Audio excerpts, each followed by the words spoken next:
চলুন আপনাদের সাথে আম দইয়ের মজার রেসিপিটি শেয়ার করি। যেহেতু আমের সিজন, তাই হয়ে যাক মজার আম দই।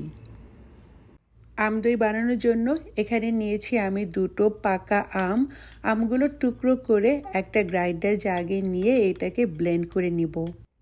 আমের পিউরিটা হয়ে গেলে এটাকে আমি একটা ফ্রাইং প্যানে ঢেলে 2-3 মিনিট একটু রান্না করে নিব।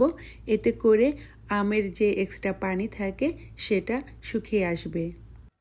2-3 মিনিট রান্না করলে একটু ঘন হয়ে আসবে। এরপর আমি চুলাটাকে টার্ন অফ করে একটু ঠান্ডা করে নিব। এখন অন্য একটি পাত্রে নিয়ে নিচ্ছি 2 কাপ একদম ফুল ক্রিম দুধ। দুধটাতে প্রথমে একটু জাল করে নিব। একটা যখন বলক চলে আসবে দিয়ে দিব চিনি। চিনির পরিমাণটা আমি এখানে 1/2 কাপ দিচ্ছি, এর চাইতে বেশি দরকার নেই। আমেরও কিন্তু নিজস্ব মিষ্টি আছে। এরপর চিনিটা দিয়ে ভালোভাবে মিশিয়ে নিব। দুধটা যখন সামান্য একটু ঘন হবে তখন আমি দুধটাকে একটু ঠান্ডা করতে রেখে দিব। এদিকে এই আমের পিউরিটাও কিন্তু ঠান্ডা হয়ে গেছে। এখন একটা ছাঁকনির সাথে ছেঁকে নিচ্ছি যাতে কোনো ধরনের আঁশ না থাকে। এবার জাল করে রাখা দুধটা একটু ঠান্ডা হয়েছে, ততটাও কিন্তু ঠান্ডা না, দুধটা হতে হবে কুসুম গরম। দই বানানোর জন্য দুধটা থাকতে হবে কুসুম গরম। খুব বেশি গরম বা খুব বেশি ঠান্ডা করলে কিন্তু দই জমবে না। তো এই কুসুম গরম দুধটা আমি ভালোভাবে এই আমের মিশ্রণের সাথে ভালোভাবে মিশিয়ে নিচ্ছি। এখন এখানে অ্যাড করছি 1 কাপ টক দই।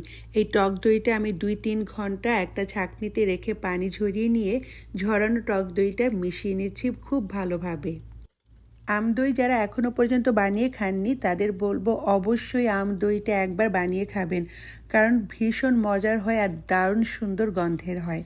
যে পাত্রে দই বানাবো সেখানে আমি একটু টক দই স্প্রেড করে দিয়ে এরপর ঢেলে দিচ্ছি দইয়ের মিশ্রণটা। আমি মাটির হাঁড়িতে বানাচ্ছি, আপনারা যে কোনো বাটিতে বানাতে পারেন। দইয়ের মুখটা একটা ফয়েল পেপার দিয়ে ঢেকে সাইডে রেখে দিয়েছি 6 ঘন্টার জন্য। 6 ঘন্টায় দইটা একদম পুরোপুরি জমে গেছে। আপনাদেরকে কেটে দেখিয়ে দিচ্ছি কতটা সুন্দরভাবে জমেছে।